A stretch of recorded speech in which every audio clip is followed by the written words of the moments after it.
आदरणीय मथुरा साहब लड़का के बाबा की तरफ से बहुत सारा पुरस्कार स्वागत अभिनंदन बा। अरे कि पिया पिया सोलाई हो, अरे मांगो पिया पानी हो। आदरणीय संजय सिंह गोपालपुर लड़का के नाना की तरफ से बहुत सारा पुरस्कार। विमल यादव गोपालपुर लड़का के मामा की तरफ से बहुत सारा पुरस्कार। मोना यादव गोपालपुर लड़का के मामा की तरफ से। और हमने के भाई हमने के बक्सर के समाज सेवी आदरणीय छोटे चाचा के लड़का ओम प्रकाश जी उपस्थित बनी, स्वागत अभिनंदन बाबा। और बहुत रौरे सब जगह व्यवस्था सब बात होता है पता चला। बहुत बहुत धन्यवाद, आप बहुत कार्यक्रम के आनंद लेते हैं। अरे ठंडान है मोरिया रे हो मोरे,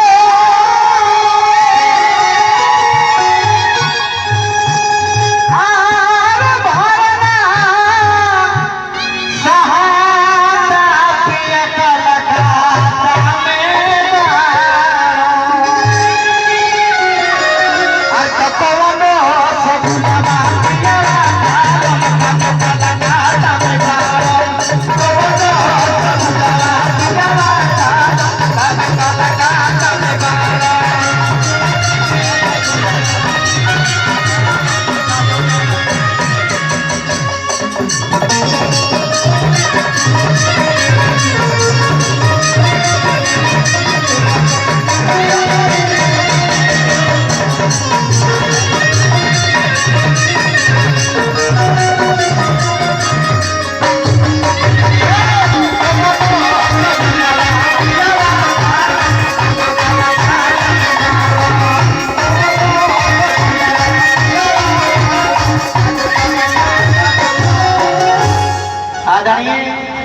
बबुआ के नाना की तरफ से गोपालपुर संजय सिंह की तरफ से बहुत सारा पुरस्कार स्वागत अभिनंदन का।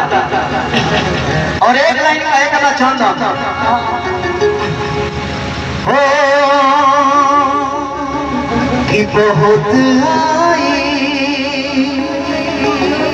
गई यादें मगर इस बार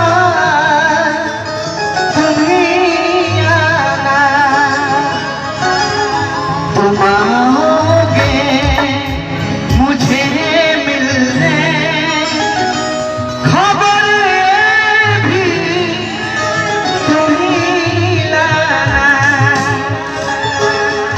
एगो गाना हम बोले रही प्यार मोहब्बत चलते बा कि भले जिंदगी सही यारा जिली है बाकी दिल न कोनो लड़की के कि फाटल कर जवाया बमसीली है।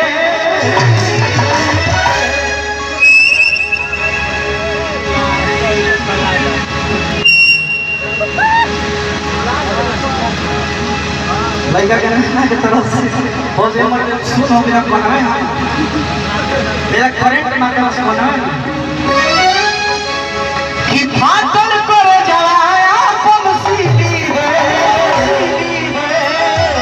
बाकी दिल न कोनो लड़की के काहे से चल काहे से कहल बा